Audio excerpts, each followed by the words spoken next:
In some traditional Christian thought, there's a doctrine called the felix culpa, which is Latin for the happy fault, the happy sin.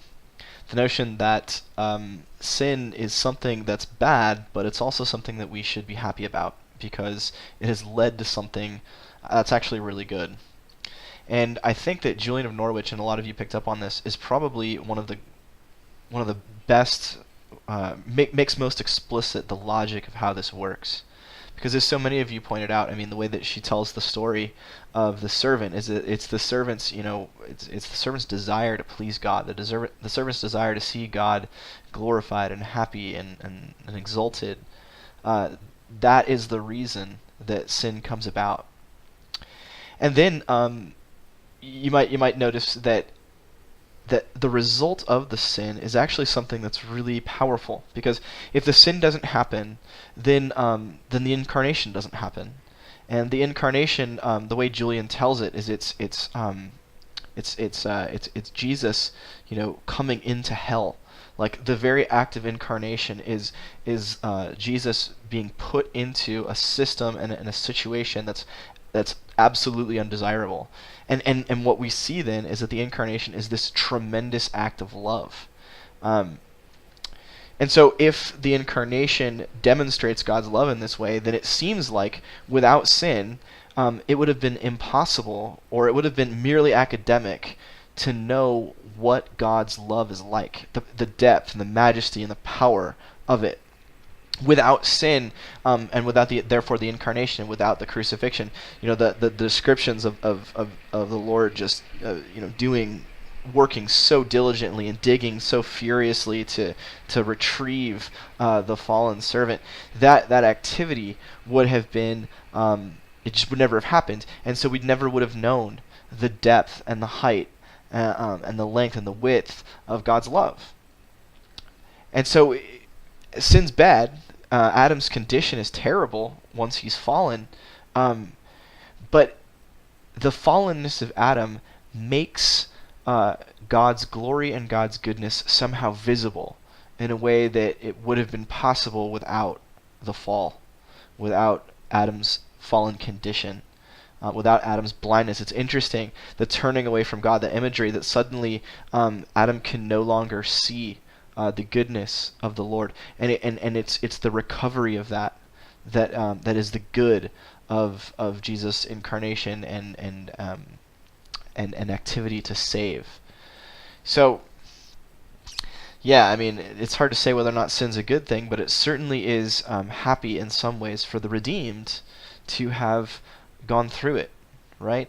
Because we, as people who have experienced and continue to experience sin, are able to see the beauty of God's salvific activity, and therefore the beauty of God in God's self, in a way that it would never have been possible. It's almost like this. You could think of it this way. Imagine that you had a beautiful diamond, and it was sitting on a pile of other diamonds. Well, it would be very, very difficult to appreciate that diamond's exquisiteness. It's how finely beautiful and detailed, and the quality and the clarity and whatever it is, however it is we judge the value of diamonds. It would be hard to see because it would sort of blend in to all the diamonds behind it. Which is why, of course, when you go to a jeweler, diamonds are placed on black velvet, because that black velvet brings out the shine, brings out the glory. It makes it visible and sharp and like it jumps and grabs the eye. It catches the attention because of the background.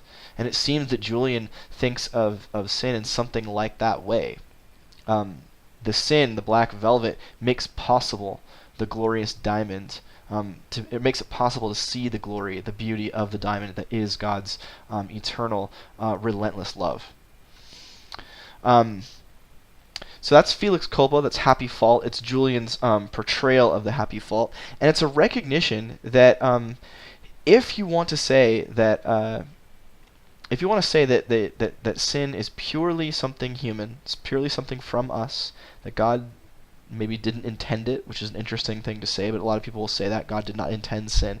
If you want to hold that, then it's also important to account for the happy results of sin, namely the incarnation, the crucifixion, the resurrection, the life and death and resurrection of Jesus would not have been necessary.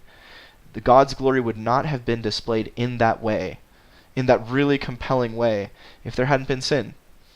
Which is why some of the followers of Karl Barth think we'll talk about God, willing incarnation, willing crucifixion, even from eternity. That this plan of God it's built in, which in some ways indicates that something like a sin or a condition of pain and suffering, that those types of things were in some way willed by God, and that this too is somehow good. Those are deep waters, and I'm not sure I want to commit to views like that, but I certainly understand why they're compelling, and we would do well to at least have shades of that, I think, in our theological reflection on the nature and value of sin.